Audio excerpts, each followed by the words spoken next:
Okay, the nature of reality. So, if you go into quantum physics, and I've kind of been studying quantum physics since I was like a little kid in Scientific America. Um, and that's just relevant because they didn't teach it in school, and the younger you are when you get exposed to this stuff, like the easier it is to believe, right? But they had an article in probably like 98 in Scientific America about the way like you would use quantum physics to um, like travel like without location to just like appear someplace else, kind of like Star Trek kind of stuff. And they kind of were talking about that. So that was like back in 98, right? And then I dated a PhD who was also like an Army Ranger. But he was a PhD in string theory from Stanford. So like, and he was into all this stuff too. So like, I've been exposed to like a lot of this stuff. But basically, I was raised Catholic, and there is a God, but it's like this benign creator God with like a love frequency or whatever.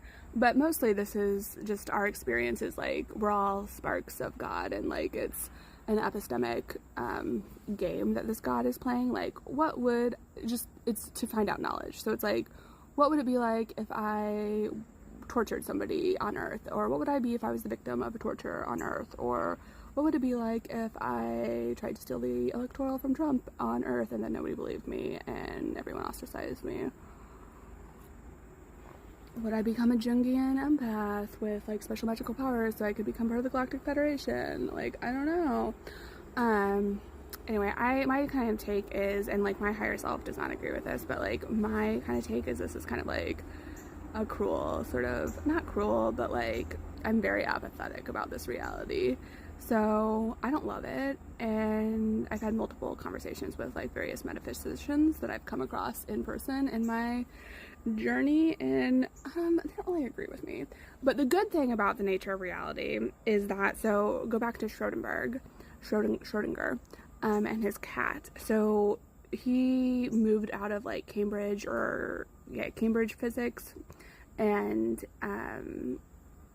moved into Newtonian physics, and he started studying quantum physics, right? So, and we learned in quantum physics that you like if something isn't being perceived, it behaves differently.